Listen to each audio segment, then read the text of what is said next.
Amém. Queridos, nós vamos agora fazer uma reflexão na palavra do Senhor.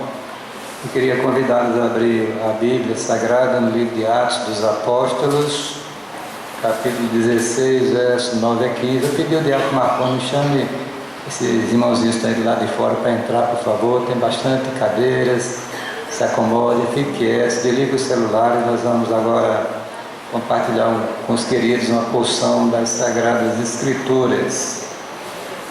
Atos capítulo 16, verso 9 a 15. É um assunto interessante. Fui levado por Deus a olhar esse texto de um olhar diferenciado sobre a conversão de Lídia, vendedora de púrpura na cidade de Tiatira. E vamos, queridos, tentar descobrir aqui alguns princípios estabelecidos por Deus neste momento tão extraordinário como o momento da conversão de uma pessoa a Cristo. Nós vamos procurar identificar algumas coisas que acontecem neste momento tão precioso na vida da pessoa quando ela é convertida a Cristo. E parece que nesse texto você vai encontrar pelo menos um roteiro. Algumas coisas estão implícitas e eu vou tentar explicar para que a gente tenha noção exata daquilo que acontece quando uma pessoa tem a felicidade de ser encontrada por Cristo. Interessante que estou olhando sempre o Facebook, aí é mais composto de evangélicos, o grupo, né? E lá tem uma frase interessante, diz o seguinte: não foi Cristo, não foi você que encontrou Cristo, foi Ele que encontrou você, porque o pecador é você, não é? Achei interessante essa ideia de que a salvação ela começa com Deus, né? E termina com Ele também. Então o texto diz o seguinte: e Paulo teve de noite uma visão em que se lhe apresentou um homem da Macedônia e lhe rogou dizendo: passa a Macedônia e ajuda-nos. E logo depois desta visão procuramos partir para a Macedônia, concluindo que o Senhor nos chamava para lhes anunciarmos o Evangelho. E navegando de Troade, fomos correndo em caminho direito para Samotrácia, e no dia seguinte para Neápolis, e dali para Filipos, que é a primeira cidade desta parte da Macedônia, e é uma colônia, e estivemos alguns dias nesta cidade. No dia de sábado saímos fora das portas para a beira do rio, onde se costumava fazer oração, e assentando-nos falamos às mulheres que ali se ajuntavam. E uma certa mulher chamada Lídia, vendedora de púrpura da cidade de Tiatira, e que servia a Deus, nos ouvia, e o Senhor lhe abriu o coração para que estivesse atento ao que Paulo dizia. E depois que foi batizada ela e a sua casa, nos rogou dizendo: se haveis julgado que eu seja digno, seja fiel ao Senhor, entrai em minha casa e ficai ali. E nos constrangeu a isso. Que Deus se digna abençoar essa leitura e aplique em nossos corações. Feche os olhos, vamos fazer uma oração, pedir a bênção do Senhor para a nossa vida nesta noite, em nome de Jesus. Pai, nós queremos manifestar a nossa imensa gratidão pela bênção de sermos os teus filhos. Queremos a Deus te agradecer por estarmos aqui na tua casa nesta noite, celebrando o Senhor, tributando ao nosso Deus o culto que lhe é devido. Pedimos agora uma bênção para este momento que vamos debruçar diante de tua palavra, ser servido a falar o nosso coração, enquanto o teu servo fala os ouvidos da igreja. Abençoe cada um que se encontra aqui na tua casa nesta noite. Olha para as nossas vidas com olhar de misericórdia. Abençoe aqueles que ainda não professam a fé em Cristo. Que nesta noite seja aquele momento precioso que o Senhor os alcance através do Evangelho de Jesus Cristo. Essa é a nossa oração que nós fazemos em nome de Jesus. Amém. Queridos, Paulo, ele foi um homem levantado por Deus para pregar o Evangelho no mundo gentílico, quer dizer, o mundo fora de Israel, outros povos. E ele empreendeu 3 viagens missionárias, as mais importantes, né? E na sua segunda viagem missionária, é que nós encontramos esse episódio em que Lídia foi alcançada por Deus através da mensagem do Evangelho. Paulo, ele é o fundador da igreja de Filipos. A carta que ele escreveu aos Filipenses foi a igreja que ele fundou na cidade de Filipos. E naquela cidade aconteceram algumas coisas interessantes. Primeiro foi a conversão de Lídia. Depois foi a libertação daquela jovem endemoniada. Depois a salvação do carcereiro de Filipos. E em seguida ele vai para Tessalônica, o trabalho lá é aberto. Depois vai para Bereia, para Grécia, Atenas, Corinto. E Éfeso, ele tem uma passagem muito rápida, que ele retorna à cidade de Éfeso na terceira viagem missionária. E ali ele abre a igreja de Éfeso para a glória de Deus, né? Então nós vamos olhar, irmãos, nesta noite, alguns passos que aconteceram nesta conversão desta mulher, né? Lídia, ela era uma comerciante, viu, Léo? Era, igual a Léo está dizendo, né? Era uma mulher dinâmica, provavelmente fosse solteira ou viúva, e ela morava em Filipos. No entanto, ela trabalhava também na cidade de Tiatira, que é na Ásia. Filipos é na Europa e a Tiatira é na Ásia. E interessante é que essas duas cidades, né, que mencionadas aqui, justamente era uma rota comercial. É por isso que havia um trânsito muito grande de pessoas, inclusive de Lídia, para vender púrpura, um vestido, uma veste, panos vermelhos para confeccionar vestes. Era famosa, tinha dinheiro, porque tinha casa, né, tinha família, e pôde até acomodar Paulo e mais os 3 colegas, Timóteo, Silas e o Lucas, o escritor, né, o que acompanhava o médico amado.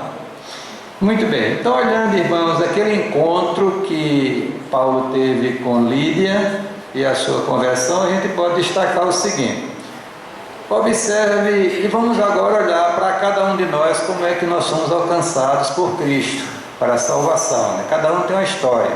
Interessante que na conversão de Lídia não houve nenhum evento extraordinário como houve na conversão de Saulo, né? Porque ele disse que uma luz do esplendor, como a luz do sol, cai sobre ele, ele ouve a voz de Deus, é convertido. O carcereiro de Filipos, houve um abalo lá na prisão, né? E as portas se abriram, as cadeias se abriram também, e eles ficaram livres e levou a conversão. Lídia não, foi um negócio muito tranquilo, talvez parecido com a maioria das conversões que acontecem nas igrejas evangélicas espalhadas aí na face da terra. Mas o fato de não ter havido nenhum evento extraordinário na conversão de Lídia não faz da sua conversão algo menor do que a das outras pessoas em que aconteceram essa questão de evento extraordinário. Então, preste atenção, a conversão de Lídia deu-se por uma clara manifestação da vontade de Deus, revelada na direção do Espírito dada a Paulo na sua segunda viagem missionária. Observe, irmãos, que a Bíblia diz que Paulo ele teve uma visão de noite, e nesta visão ele viu uma pessoa dizendo: passa a Macedônia e ajuda-nos. Foi um sonho, uma visão que Deus lhe deu, algo de natureza espiritual, uma direção do Espírito de Deus.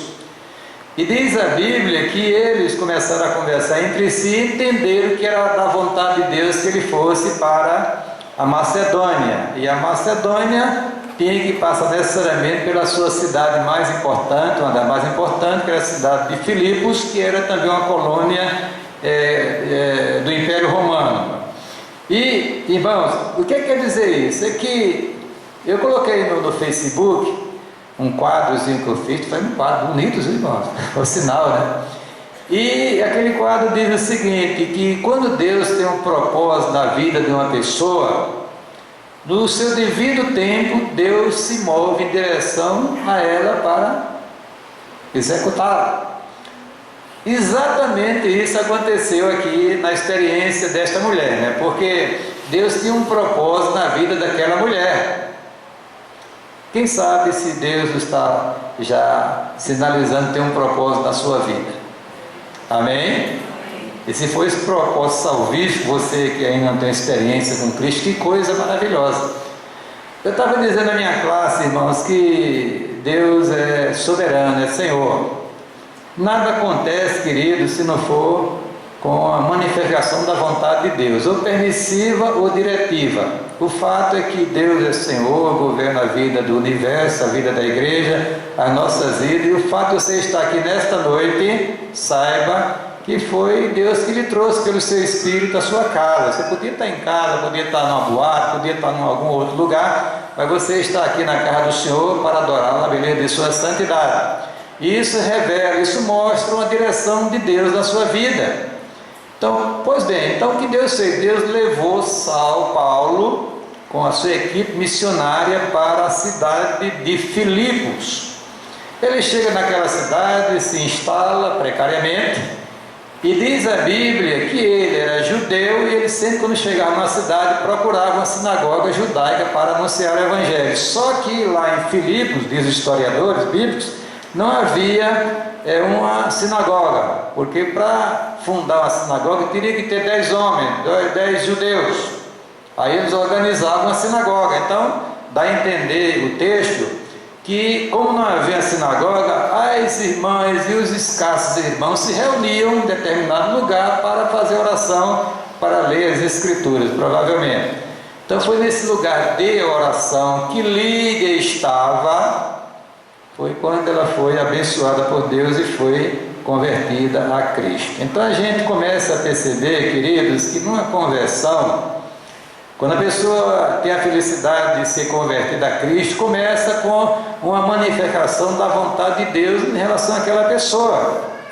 Se nós fôssemos abrir os microfones da igreja nesta noite, para que todos pudessem testemunhar, cada um tem uma história como foi alcançado pelo Evangelho. Porque Deus ele trabalha de maneira multiforme. Então, no caso de Lídia, ele usa Paulo, Silas, Timóteo e Lucas que o acompanhavam.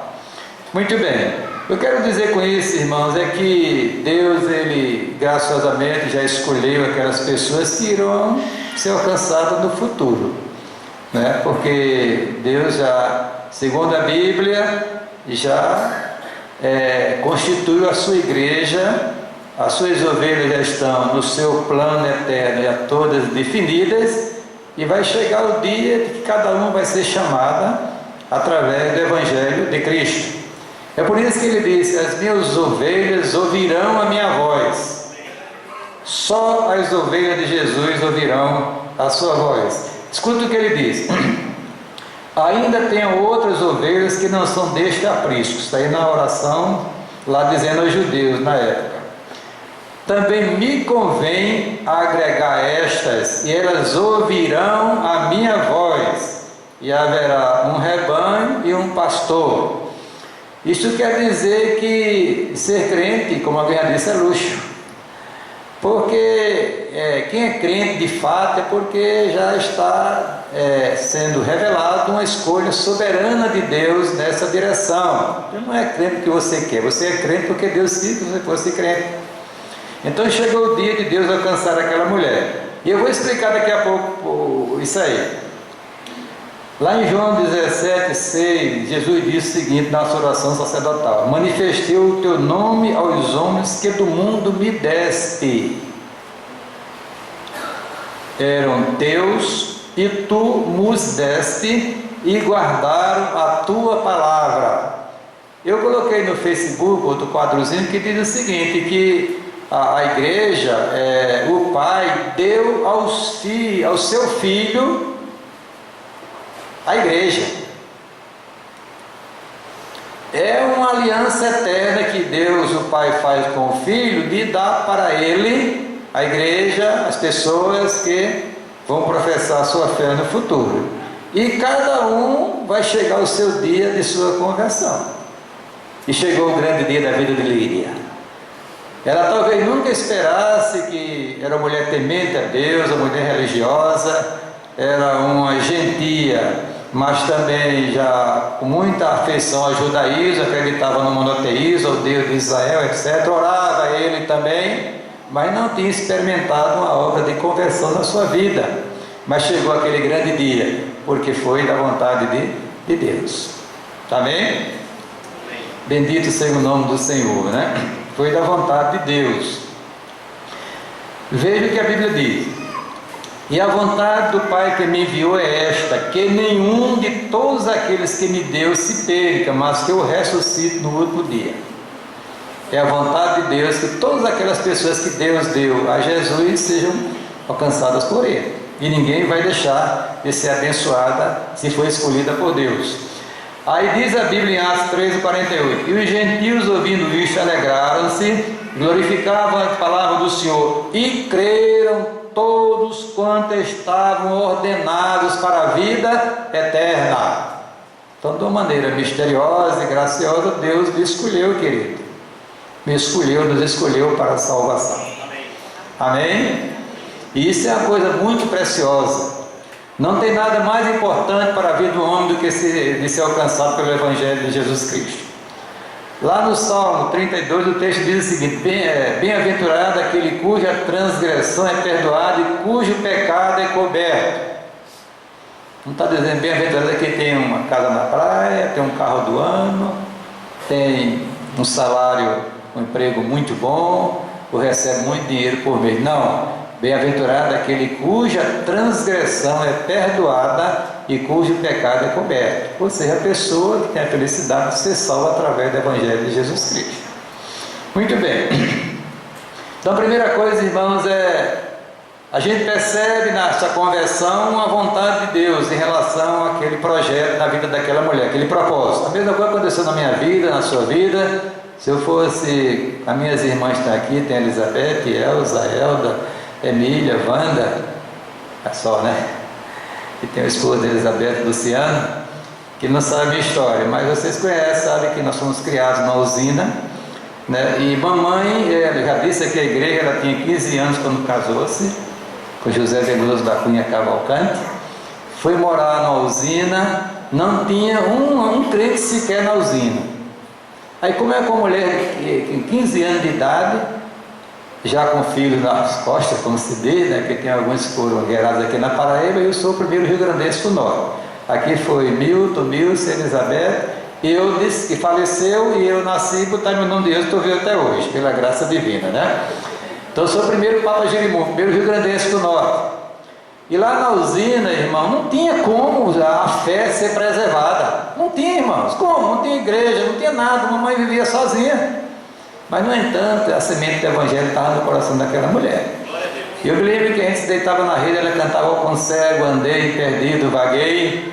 E aquilo foi gerando no meu coração um profundo respeito, sentimento de temor a Deus. E no devido tempo foi alcançado pela graça divina. Vim da usina para João Pessoa por um propósito de Deus, por uma ordem específica dele. Para estudar, e uma família que me amparou, eu e a Tessia, minha tia, as irmãs me conhecem a história todinha, né? E foi alcançado pela graça de Deus. Irmãos, quando Deus tem um propósito na vida de uma pessoa, Ele se move em direção desta pessoa, louvado seja o nome do Senhor. Amém? Porque Ele é Deus, Ele é quem decide, Ele resolve, Ele vai fazer, bendito seja Deus, porque a palavra de Deus, operando Ele, diz o Senhor, operando eu, diz o Senhor, quem impedirá? Então, se Deus tem propósito na sua vida, meu querido, Ele vai cumprir. Ninguém poderá impedir que isso aconteça, mas no devido tempo, no tempo de Deus, como foi no tempo daquela mulher, né? De Lídia, chegou o grande dia daquela mulher ser alcançada pela graça de Deus. Muito bem. Então, aí Deus pega Paulo, move uma equipe missionária só para alcançar aquela mulher, alcançar o carcereiro de Filipos, e ali as pessoas se convertidas fundam a igreja para a glória de Deus. E mais tarde Paulo escreve uma carta belíssima, a carta aos Filipenses para ela. Mas a conversão de Lídia, segundo ponto, Deus pela pregação do evangelho feita por Paulo. Mesmo ela tenha sido escolhida por Deus na eternidade, mas ela teria que ouvir o Evangelho. Amém? Ela teria que tomar conhecimento do Evangelho. É propósito de Deus isso, irmãos. Eu estava numa reunião da Aliança aí na Igreja Central e um jovem teólogo apresentou um livro sobre a pessoa de Cristo. E ele disse que antes de Cristo encarnar e vir a este mundo, as pessoas eram salvas pela graça. Até aí tudo bem. Só que ele disse que era graça sem Cristo. Eu disse, aí pegou fogo a reunião. E aí me levou a escrever um texto falando sobre a exclusividade da graça de Deus em Cristo. Por quê? Porque aquelas pessoas que não tiveram conhecimento do Cristo histórico, porque ele não tinha vindo a este mundo, eles criam, eles acreditavam numa promessa do Cristo que haveria de vir. Aquela promessa que foi dada a Adão e a Eva e foi operacionalizada com a morte daqueles animais para tirar as peles e fazer as vestes de Adão e Eva. Aquela mensagem que o próprio Abel, quando ele oferece sacrifício ao Senhor, oferece derramando sangue de animais, e Deus se agradou. Por que Deus se agradou? Deus tem prazer que se mata animal, que sangue seja derramado? E não é isso, irmãos, é o programa redentor que é baseado na morte, na ressurreição do Cordeiro de Deus. Então isso é o Evangelho. Então, para haver conversão tem que haver pregação do Evangelho. Não é esse Evangelho que está sendo pregado aí, chamando as pessoas para serem ricas. Esse Evangelho vai levar todo mundo para o inferno. Talvez eu não possa dogmatizar, porque só Deus é quem sabe, né? Mas essas pessoas que estão enchendo as igrejas evangélicas, que 5 mil, 10 mil pessoas nesses santuários aí, lá no sul, sudeste do país, querido, não se iludam, porque essas pessoas não estão ouvindo o Evangelho. O Evangelho é a mensagem que ele tem dois alicerces, dois fatos históricos: é a morte e a ressurreição de Cristo. Cristo morreu pelos nossos pecados e ressuscitou para a nossa justificação. Esta era a mensagem que Paulo pregava. Então diz a Bíblia: no dia de sábado saímos fora das portas para a beira do rio, onde se costumava fazer oração, e assentando-nos falamos às mulheres que ali se ajuntavam. Falando o que, queridos? O Evangelho de Jesus Cristo, as boas novas de salvação através de Jesus Cristo. Era uma mensagem que transformava e que transforma, porque Paulo diz: não me envergonhe do Evangelho de Cristo, porque é o poder de Deus para a salvação de todo aquele que crê. Ninguém vai para o céu se não acreditar no Jesus histórico, que ele morreu e ressuscitou dentre os mortos. Não vai, porque este é o plano de Deus, é a mensagem do Evangelho que transforma a vida da pessoa, que transformou a vida daquela mulher. Não pregaram mensagem de autoajuda, que estamos aí ouvindo muito, né? Eu estava ouvindo ali não vou dizer o nome dela, mas está enfatizando muito a psicólogos, psiquiatras, etc., dos dramas das pessoas. Tudo bem, mas é uma mensagem de autoajuda, irmãos. Para a salvação isso não serve. O que vai servir é acreditar na mensagem do Evangelho. Evangelho, morte e ressurreição de Cristo. Amém? É esta mensagem que tem poder para transformar a vida da pessoa, de salvar da perdição eterna. E Lídia ouviu da boca de Paulo essa mensagem, porque essa mensagem está na boca dos profetas e dos apóstolos do Senhor. Observe o sermão de Pedro, os sermões de Paulo no livro de Atos dos Apóstolos, e vai observar que a ênfase é no Cristo crucificado, que ele disse que é escândalo para os judeus, loucura para os gentios, mas para os que são chamados é o poder de Deus e sabedoria de Deus. Louvado seja o nome do Senhor. Paulo diz: também vos notifico, irmãos, o Evangelho que vos tenho anunciado, o qual também recebeste, do qual também permaneceis, pelo qual também sois salvos, se o retiveres, tal como vou-lo ter anunciado.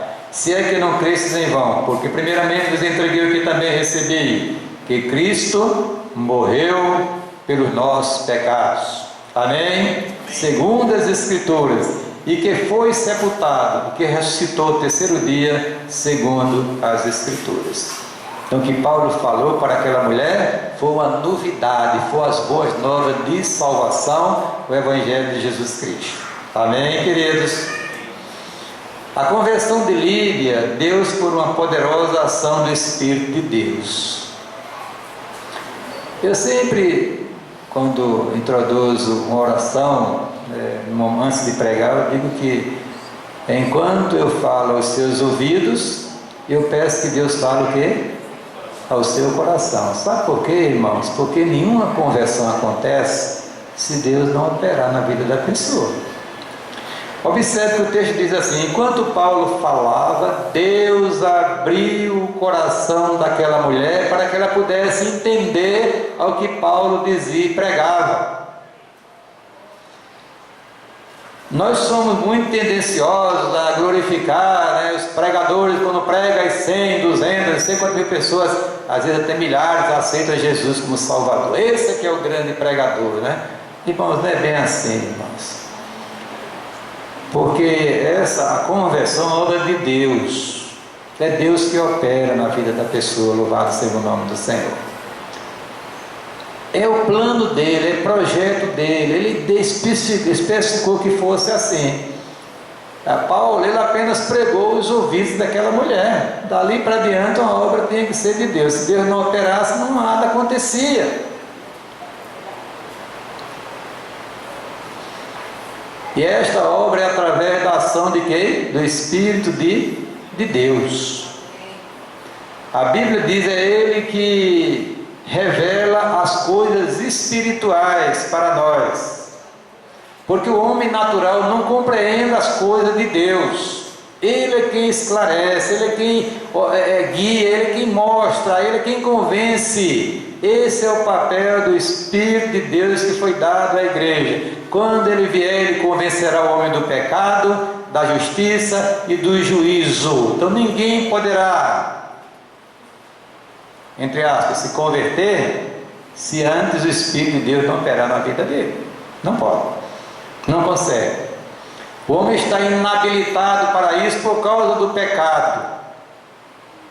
Ele está morto em seus delitos e pecados. Ele precisa ressuscitar. Precisa que o Espírito opere para que ele possa entender, compreender. O que aconteceu na vida de Lídia. Ela, graciosamente, o seu coração foi aberto para que ela pudesse entender, compreender a mensagem do Evangelho, poder crer, aceitar e ser salva. A mesma coisa acontece hoje em dia. Às vezes a pessoa ouve o Evangelho há 100 anos e não é convertida. Por quê? Porque Deus não tocou no coração. Quando Deus toca no coração, nenhum homem resiste. Amém? Quando Ele opera, ninguém resiste. O seu poder é imenso, é intenso. Quando Ele começa a abrir uma mente, quando Ele começa a revelar a Cristo, a pessoa começa a entender, a compreender, acredita, aceita, aí é convertida a Cristo. Deixa eu olhar alguns textos aqui, mostrar a você. Todavia, digo-vos a verdade, que vos convém que eu vá, porque se eu não for, o Consolador não virá.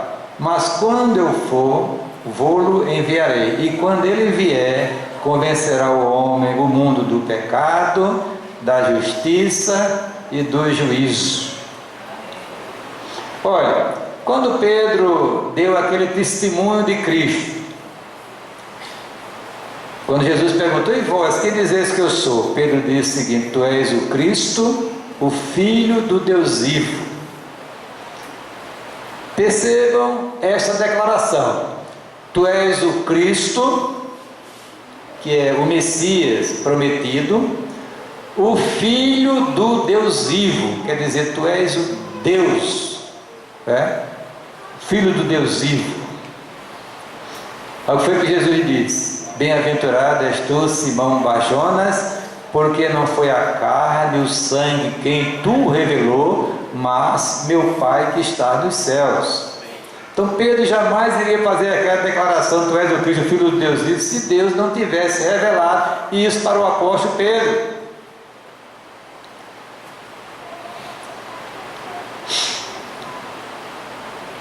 Mas como está escrito, as coisas que o olho não viu e o ouvido não ouviu e não subiram ao coração do homem, são as que Deus preparou para os que o amam.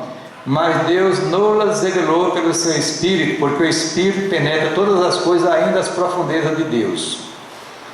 Porque Deus, que diz que das trevas resplandecesse a luz, é quem resplandeceu em nossos corações para a iluminação do conhecimento da glória de Deus na face de Jesus Cristo. Paulo diz que ninguém poderá dizer que Jesus é o Senhor, a não ser através do Espírito Santo de Deus. Está vendo? Quer dizer, nós precisamos orar intensamente para que Deus opere através do seu Espírito em nossos cultos, para que o Espírito abra a mente, o coração das pessoas para poderem acreditar na mensagem do Evangelho e se comprometer com Cristo, serem salvas, serem convertidos a Cristo. E está escrito nos profetas, disse Jesus: serão todos ensinados por Deus. Portanto, todo aquele que do Pai ouviu e aprendeu, vem a mim. Quer dizer, quando Deus começa a trabalhar na vida, é no sentido de trazê-la para Cristo, para Ele, para acreditar nele, para se entregar a Ele, para ser convertida por Ele. Amém, queridos? Muito bem. Até quarta coisa, irmãos. Então, Deus foi da vontade de Deus levar Paulo para falar de Jesus àquela mulher. Paulo pregou a mensagem e a mensagem entrou no coração, porque Deus abriu o coração daquela mulher. Ela não podia abrir o seu próprio coração para isso, foi Deus que tomou essa ação. Então, ela deu-se a conversão por uma decisão de fé por parte de Lídia, quando a mensagem foi pregada por Paulo, crendo nela e aceitando. Quer dizer o seguinte: na salvação, queridos, tem uma parte que é exclusiva de Deus e uma parte também que é de nossa responsabilidade. A de Deus o que é convencer o homem do pecado, revelar a Cristo e regenerar o pecador perdido. E a parte do homem qual é? Reconhecer que é pecador, que é o famoso arrependimento. Porque, preste atenção, quando a Bíblia diz arrependei-vos e convertei-vos, não quer dizer que você vai enumerar todos os pecados que você cometeu desde a sua idade de consciência até o dia que você se converteu. Não é isso não, você iria morrer. Como é que eu iria me lembrar dos meus pecados cometidos desde a época que eu comecei a entender as coisas? Ninguém consegue. Então o que Deus quer é que você reconheça que é pecador, que precisa de salvação. Isso é arrependimento, irmãos, e o desejo de se voltar para Deus. Então essa é uma parte que Deus exige. É por isso que a Bíblia diz: arrependei-vos e crede no Evangelho. Sem arrependimento não há salvação, não há conversão. Porque Deus impinge sobre nós esta responsabilidade. Nós reconhecemos que somos pecadores aos olhos de Deus. Uma vez que reconhece que é pecador, então o caminho qual é? É voltar-se para Deus, para crer nele e aceitá-lo, porque sem isso não pode haver salvação. Quando aquelas pessoas lá que ouviram o sermão no dia de Pentecostes disseram a Pedro: que faremos, varões e irmãos? Foi o que ele disse: arrependei-vos e cada um de vós seja batizado em nome de Jesus Cristo para perdão dos pecados, e recebereis o dom do Espírito Santo. Então tem que haver o que, queridos? Tem que haver o arrependimento e a crença, acreditar na mensagem, no programa de Deus, o que Deus oferece para a salvação da pessoa, e crer nisso e aceitar, receber. E tirando-os para fora, diz: senhores, que é necessário que eu faça para me salvar? Quer dizer, as pessoas sempre perguntam: o que é que eu devo fazer para ser salvo? O que é que a palavra de Deus diz? Crê no Senhor Jesus Cristo e serás salvo tu e a tua casa. Você acredita nisso, irmão? Você reconhece que é pecador aos olhos de Deus? Você acredita que Jesus é o Salvador? Então você está no caminho certo.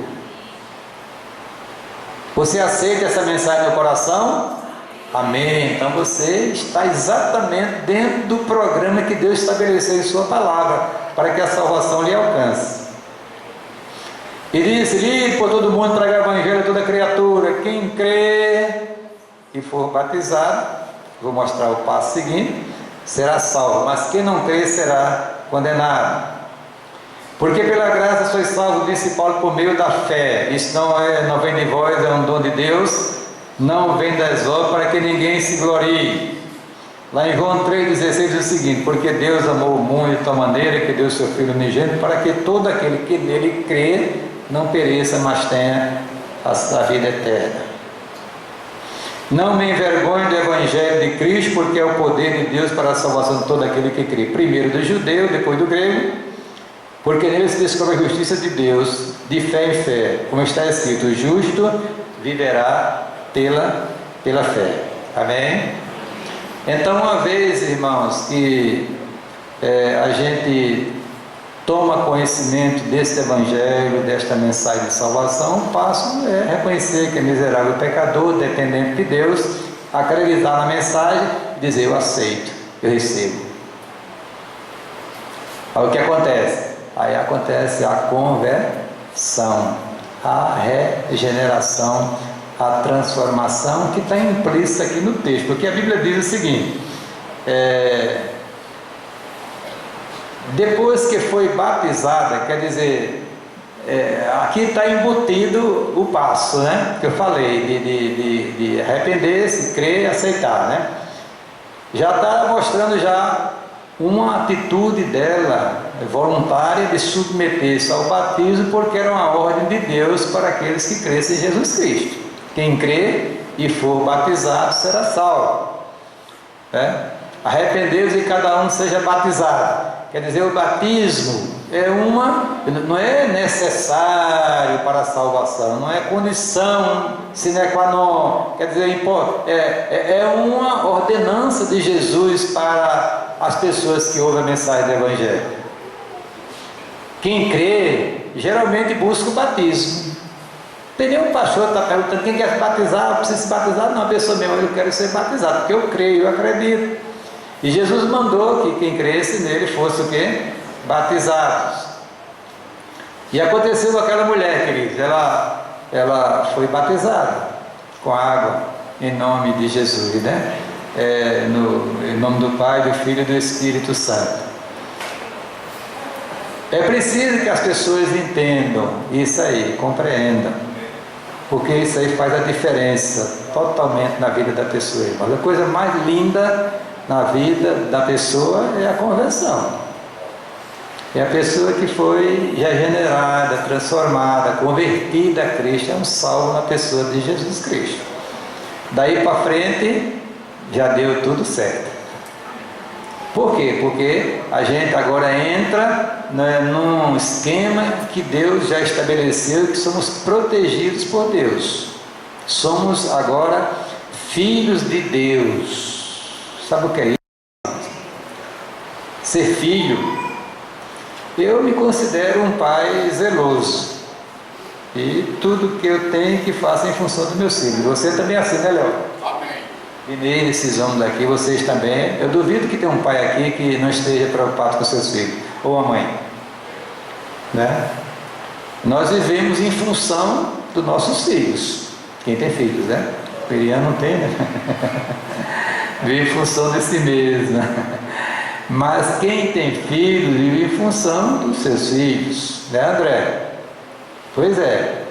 Então, e se nós somos cuidadosos, preparamos o futuro deles, estudos, né, nos esforçamos de deixar alguma coisa para que ele não fique desamparado, etc, etc. Vocês imaginem, queridos, o cuidado que Deus tem com você, pelo fato de você ter acreditado no Evangelho de Jesus Cristo.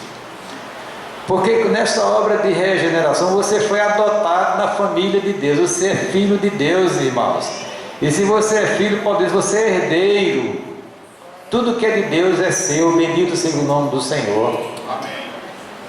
E três coisas se distinguem nessa relação filial: proteção, cuidado e provisão. Eu duvido que o presbítero Léo não vive preocupado com o filho dele. Muito. As orações a gente vê, é que ouve. Esta preocupação, Deus, irmãos, se você de fato é um crente em Jesus Cristo, Ele está preocupado com você, usando a linguagem humana. Deus, irmãos, Ele se move em sua direção. Os olhares de Deus estão sobre você, de dia e de noite, bendito seja o nome do Senhor, porque você é filho de Deus pela fé em Jesus Cristo. Você foi adotado, você foi convertido, regenerado. Você é uma pessoa especial. Dentre esses 6 bilhões de pessoas da face da terra, você é chamada por Deus pelo seu próprio nome. E ninguém mexe neste povo, só se Deus permitir, ou Ele ordenar. É por isso que eu vivo tranquilo. Os irmãos estão enfrentando uma fase difícil, na questão da enfermidade. Aí uma senhora também tem esse problema e disse: hoje ele é tão contente com isso. Está nas mãos de Deus, irmão. Deus é Senhor, é Pai, né? Se eu cuido dos meus filhos com cuidado zeloso, né? Tanto na fase quando está no meu alcance visual, agora não, né? André está no Rio, mas eu estou incessantemente orando por ele, a Deus.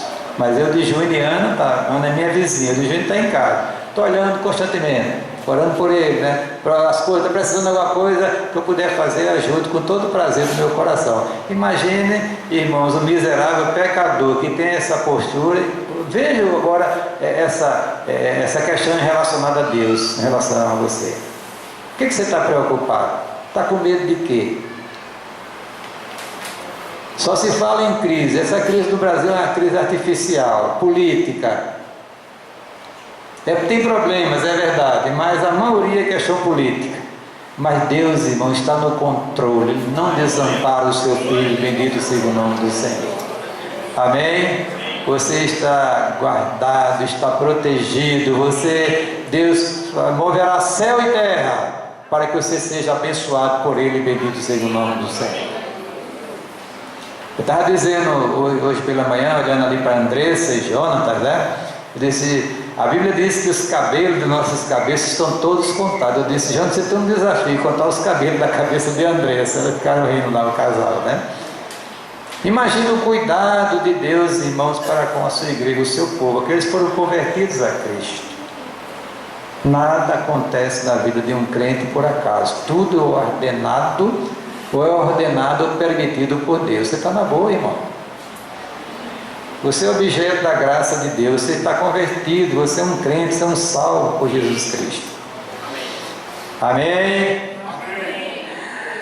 Se nós conhecêssemos essa mulher ficou tão alegre, tão feliz com esta obra, que ela disse assim, depois que foi batizada, ela e a sua casa nos rogou, dizendo: olha, uma gentia para convidar um judeu para ficar na casa dela, naquele grupo de irmãos, com a sua família, é um negócio muito complicado em termos sociais, em termos de cultura, porque os judeus geralmente têm dificuldade de se envolver com os gentios, apesar de Paulo estar livre dessa mazela, mas tinha uma certa preocupação, né? Mas diz a Bíblia que ela disse a eles o seguinte: se julgares que eu seja fiel ao Senhor, entrai em minha casa e ficai ali, e nos constrangeu a isto. E eles ficaram ali, aqueles 4 missionários, dali partiram para a cidade de Tessalônica para anunciar a palavra de Deus. É bom ser crente. É bom, não é ótimo. É a maior felicidade de uma pessoa neste mundo é ser crente em Jesus Cristo. Amém? Só para terminar, só para uma brincadeirinha, né? Eu li na Veja, um bocado de tempo atrás, que o indivíduo tem um carro vermelho muito bonito, americano, muito rico, né? E ele deixou lá no testamento, quando ele morresse, fosse sepultado dentro do carro. E fizeram isso. Um terreno que ele tinha, abriu uma sepultura, não sei o tamanho, estava dentro do carro e sepultaram, né? Quer dizer, as coisas deste mundo ficam aqui, queridos, e nós partimos para o Senhor, né? Quando nossos olhos forem fechados aqui. Amém? Lídia convertida, você convertido, nós convertidos a Cristo, nesse padrão, nesses passos, porque esta é a mensagem do Evangelho para nós nesta noite. Louvado seja o nome do Senhor. Agora, uma vez convertido, irmãos, o que resta? Vou fazer da vida o quê? Viver em função de Cristo, para Cristo. Eu sou o quê? Eu sou cristão? Tem que viver para Cristo. Viver para quê, irmão? O alvo seu, o meu, nosso, deve ser Cristo. Cristo em vós, disse Paulo, a esperança da glória. O resto é fichinha, como se diz por aí. Amém? Que Deus abençoe você nessa noite, a sua família, as nossas vidas, em nome de Jesus. Amém.